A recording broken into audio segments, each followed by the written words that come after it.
안녕하세요. 아재책톡입니다. 오늘은 막스 베버의 걸작 프로테스탄트 윤리와 자본주의 정신으로 이야기하는 마지막 시간입니다. 지난 영상에서 종교개혁으로 탄생한 개신교의 교리, 특히 칼뱅주의가 전통주의를 분쇄하는 원동력이 되었다고 말했습니다. 그러면서 예정설 이야기를 했죠.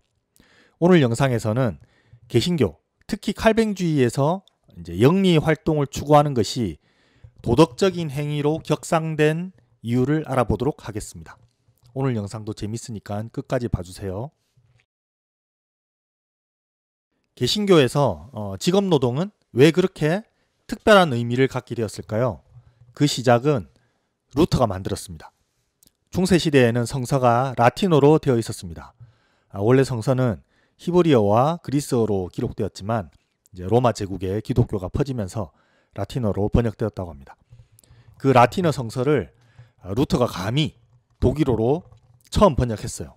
루터가 성서를 번역할 때 이 직업을 베루프라는 독일어 단어로 번역했는데요. 여기서 모든 일이 시작되었습니다.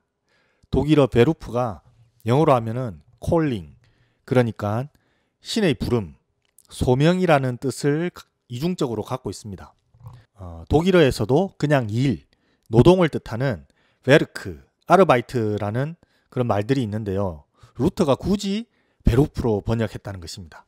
이때부터 일이라는 게 그냥 단순한 일이 아니고 이 하느님이 너한테 부여한 과업이다 라는 윤리적인 의미가 가미된 것이죠. 한 인간이 그 소명의식을 갖고 자신의 직업에 완전히 몰두하고 헌신한다는 근대적인 직업 개념은 사실상 루터가 창안했다는 게 베버의 주장입니다. 개신교 성서 번역이 있었던 나라에서만 직업과 신의 부름이라는 이중적인 의미를 지닌 그 베루프에 해당하는 말들이 있고, 가톨릭 나라들에서는 이것에 해당하는 말들이 존재하지 않는다는 거죠. 그러니까 베버에 따르면 소명으로서의 직업이라는 개념 자체가 종교개혁의 산물인 것입니다. 그런데 이게 어떤 결과를 낳았느냐? 갑자기 노동, 직업, 세속적인 일이 굉장히 중요한 종교적 실천으로 격상되었습니다. 루터는 이렇게 말해요. 구원은 오직 하느님으로부터 오는 것이기 때문에 수도사적인 생활은 이제 구원의 수단으로서 완전히 쓸데없는 것이다. 속세를 떠나서 수도원에 틀에 박혀서 종교 생활에 몰두하는 그런 삶은 세속적 의무를 회피하고 철저하게 이기주의적으로 살아가는 것이나 다름없다. 반면에 세속적인 직업을 성실하게 수행하는 것은 기독교 최고의 계명인 이웃사랑을 적극적으로 실천하는 것이다. 모든 사람은 신분이 높든 낮든 자기 직분과 직업을 통해서 하느님 앞에서 절대적으로 평등한 가치를 지닌다. 와, 이거 정말 멋진 말이잖아요. 이제껏 천대받던 노동이 최고의 대접을 받게 된 것이죠. 중세 최고의 그 신학자였던 토마스 아퀴나스만 해도 전혀 그렇지 않았어요. 아퀴나스는 기도가 일보다 더 가치 있는 것이라고 생각했습니다. 그리고 아퀴나스 자신은 그 기도를 하는데 훨씬 전문적인 인력이기 때문에 자기는 노동을 안 하는 게 맞아. 그런데 루터는 아니래. 기도야말로 쓸데없고 일하는 게 훨씬 고귀하다. 루터가 성서를 번역하면서 창세기에 이렇게 주석을 달았는데요. 그 내용이 감동적입니다. 하느님은 모든 일에서 너를 통해 일하실 것이다. 우유를 짜는 것도 너를 통해서 하실 것이고 네가 하는 일이 아무리 비천한 일일지라도 그 일을 하나의 작품으로 만드실 것이다. 가장 위대하고 웅정한 일들은 물론이고 가장 미미한 일들에도 은혜를 주실 것이다. 그러면 기업가의 이윤이나 부 그 자체는 종교적으로 또는 도덕적으로 용인되었을까요? 루터까지는 아니었어요. 루터도 아퀴나스처럼 적정선 이상의 이윤이나 부를 추구하는 것은 비난했습니다. 루터는 장사나 사업의 마진을 적당히 도덕적으로 남겨 먹으라고 했어요. 베버는 루터가 직업노동의 도덕적 성격을 맨 처음 부여한 사람이긴 했지만 자본주의 정신으로 계속해서 발전시키지는 못했다고 봅니다. 왜냐하면 루터가 1520년대에 그 농민전쟁을 거치면서 굉장히 보수화되었기 때문인데요. 이 부분은 저의 다른 영상인 그 농민전쟁과 프로테스탄트의 항전, 루터를 위한 변명 등을 참고해 주셨으면 좋겠습니다. 루터는 농민 반란을 보면서 아주 과격파들한테 대었어요. 그래서 세속적인 직업 노동의 개념을 자본주의 정신으로 발전시키지 못하고 그냥 이 기성 질서에 순응하는 윤리적인 의무로 후퇴시켜버렸어요. 사람은 신이 정해준 직업과 지위에 머물러 있어야 하고 그 사회적 테두리를 벗어나면 안 된다. 너의 직업은 하느님이 준 거니까 무조건 받아들이고 순종해라. 그리고 당국에도 복종해라. 루터도 전통주의를 벗어나지 못했던 것이죠. 반면에 칼뱅주의는 부를 긍정했습니다. 칼뱅은 부에 대해 중립적이거나 긍정적이었다고 해요. 그런데 막스 베버는 이 칼뱅 개인보다는 나중에 유럽 각국에서 발전한 여러 양상의 칼뱅주의에 대해서 더 자세하게 이야기하는데요. 특히 그 영국 청교도들의 교리에서 그 부나 이윤에 대한 도덕적인 옹호가 두드러지게 나타났다고 합니다. 물론 청교도들도 부를 굉장히 위험한 것으로 봤고 동과 재화를 추구하는 것을 죄악으로 여겼습니다. 그런데 여기에는 약간 다른 점이 있습니다. 부를 추구하는 것이 육체적인 욕망을 채우기 위해서라든가 게으르고 나태한 삶을 살기 위해서라면은 이건 잘못된 거야. 왜냐하면은 향락, 나태, 게으름은 거룩한 삶과 거리가 이제 멀어지는 거니까요. 그런데 따지고 보면은 부 그 자체는 문제가 없어요. 부에 안주해서 나태하게 살아가는 것, 그것이 이제 위험한 것일 뿐이죠. 금욕주의적으로 살면서 부지런히 일하는 것은 신의 영광을 높이는 거니까 좋은 거야, 이건. 거기에 자연스럽게 부가 따라오는 거라면은 그건 하느님이 어떤 목적을 갖고 그 부를 주는 거예요. 오히려 청교도들에게는 시간을 허비하는 것이 온갖 죄들 중에 가장 중대한 죄입니다. 일하지 않고 허비한 시간은 뭐냐? 이 하느님에게 영광이 돌아가게 하는 그런 일을 할 수 있었는데 그 시간을 허비해버린 거죠. 이 양반들이 시간을 얼마나 소중하게 여겼냐 하면요. 심지어 기도하는 시간도 직업 노동을 희생시켰다면 무가치하고 배격되어야 한다라고 말했을 정도였습니다. 영국의 장로교인인 리처드 백스터라는 사람은 기도는 주일에만 하면 된다 라고 말했다고 합니다. 평일에는 기도할 시간도 아껴서 일하라는 거죠. 리처드 백스터는 17세기 영국에 살았던 사람입니다. 이 청교도 윤리를 대표하는 사람이라고 하는데요. 베버에 따르면 백스터는 당대 영국 최고의 지성 중에 한 명이었고 이 사람의 글에서 자본주의 정신이 가장 일관적으로 발견된다고 합니다. 백스터는 영국 내전기를 관통하는 삶을 살았습니다. 영국 내전기는 우리가 이 청교도 혁명과 명예혁명으로 알고 있는 그 기간인데요. 영국사의 엄청난 격변기입니다. 종교적 갈등과 정치적 갈등이 이제 서로 맞물려서 폭발한 그 혁명과 광신의 시대였죠. 이 백스터라는 사람은 혁명과 광신을 모두 싫어한 사람이었다고 합니다. 그래서 그런지 백스터는 의회든 크로멜 치하든 왕정 복고하에서든 그 격변의 세월 속에서도 꿋꿋하게 공직에서 일한 특이한 이력을 갖고 있습니다. 백스터가 쓴 기독교 지도서라는 교리문답책에 보면은 이런 내용이 있다고 합니다. 이제 교리문답이니까 질문하고 대답을 하는 거죠. 제가 세상을 벗어버리고 오직 나의 구원만 생각하면 안 되나요? 안 된다. 기도만 하고 노동을 하지 않으면 안 된다. 육체 노동이든 정신 노동이든 노동은 공공선에 기여하는 것이니까 해야 된다. 사람은 다 자기가 맡은 일, 자기 몫을 하는데 최선을 다해야 된다. 사도 바울도 일하지 않는 자는 먹지도 말라고 했다. 토마스 아퀴나스는 노동 그 자체에는 어떤 종교적 도덕적인 내용도 없다고 봤습니다. 노동은 그냥 공동체를 먹이기 위한 일일 뿐인 거예요. 그러니까 재산이 있는 사람은 일을 안 해도 됩니다. 수도원 재산에 이제 기반해서 살아가는 아퀴나스의 관점에서 보자면은 기도와 찬송이야말로 최고의 일이었던 거죠. 그런데 백스터는 재산을 갖고 있어서 생존을 위해 굳이 일할 필요가 없는 사람들도 예외 없이 일을 해야 한다고 말합니다.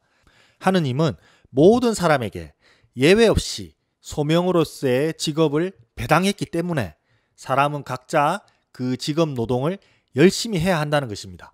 상당히 대조적이죠. 그런데 이 백스터가 강조한 것은 단순히 노동 자체가 아니라 직업 노동이어야 했습니다.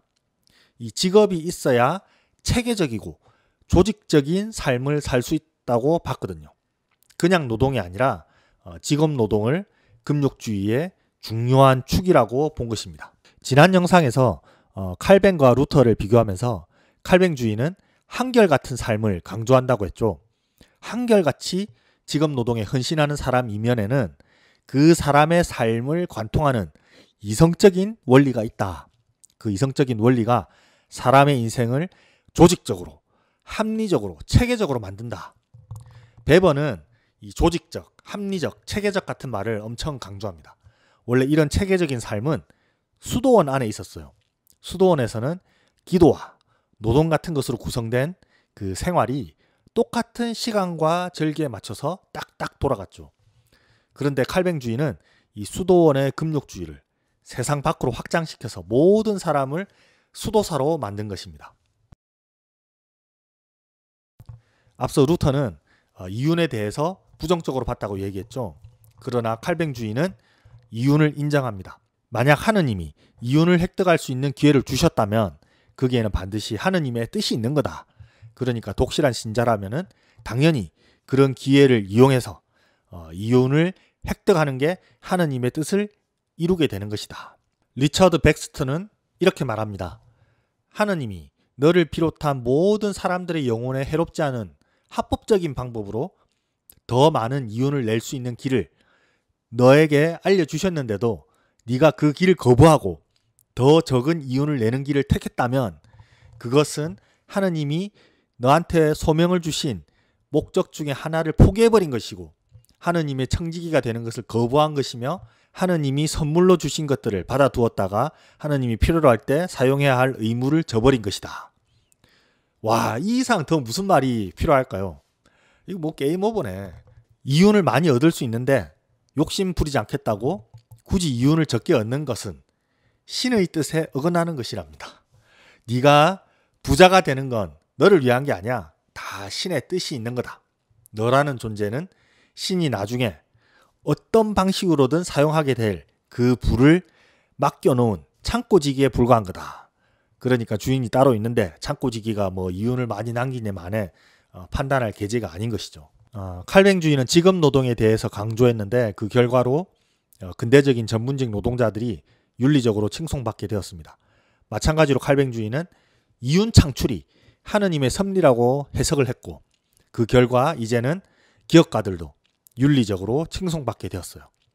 이렇게 자본주의 정신을 배태하는 그 마지막 퍼즐이 완성되어 갑니다. 이제 최고의 윤리적 찬사는 끝없이 자기를 절제하면서 자수성가한 시민계층의 기업가들에게 돌아가게 되었습니다. 이제 자본주의를 가능하게 하는 짝패가 완성되었습니다. 짝패는 두 가지 측면에서 성립됩니다. 첫 번째 짝패는 이거예요. 한쪽에서는 사치와 소비를 억제하는 종교적 금욕주의가 있습니다. 다른 한쪽에서는 이윤 추구를 완전히 합법화한 교리가 있습니다. 이제 영리활동은 전통주의의 족쇄에서 완전히 해방되었습니다. 소비가 억제되고 영리활동이 해방되었을 때 그 결과는 당연하게도 자본의 축적입니다. 베버는 역사 속에서 실제로 이런 일이 일어났다고 말합니다. 특히 이제 영국의 아메리카 식민지였던 뉴 잉글랜드에서 두드러지게 나타났습니다. 청교도들이 메이플라워를 타고 갔던 그 아메리카 말이에요. 식민지가 건설된 지 1세대 만에 제철, 방직 기업들이 생겨났고 수공업이 크게 번창했다고 합니다. 베버는 네덜란드에서도 엄격한 칼뱅주의가 지배한 기간이 7년 정도밖에 되지 않았는데도 자본 축적이 가속화되었다고 말합니다. 한마디로 이 금욕주의와 이윤 추구가 결합하면서 자본 축적이 발생했다는 것입니다. 두 번째 짝패는 새로운 유형의 노동자와 기업가의 탄생입니다. 도덕적 비난에서 해방된 기업가들에게 헌신적이고 생산성이 높은 노동자들이 제공되었다는 것입니다. 베버는 이게 자본 축적보다 더 중요하다고 말합니다. 인간이라는 게 원래 이제 노동하기 싫어하는 존재인데 직업 노동을 신이 부여한 소명으로 여기는 헌신적인 노동자들이 생겨났다. 그리고 이것이 초창기 자본주의가 자리 잡는 데 기여했다는 것이죠. 시간이 흐르면서 종교적인 열정은 결국 사그라들었지만 그 사이에 자본주의가 완전히 이제 자립하면서 세상을 지배하게 되었고 이제는 자본주의가 프로테스탄트 윤리의 도움이 없이도 그 자체의 동력으로 돌아가게 되었다는 거고요. 이제 마지막으로 이 책을 읽으면서 느낀 저의 소회로 영상을 마칠까 합니다. 저는 이제 칼뱅주의에 대한 베버의 평가가 굉장히 독특하다고 생각했습니다. 베버는 칼뱅주의라는 게 기독교가 탈주술화된 것이라고 말합니다. 베버가 볼 때 그동안 인류가 온갖 주술적인 수단을 통해서 구원을 추구하고자 했는데 칼뱅주의는 그런 것들이 미신이며 신성모독이라고 규정했다는 거예요.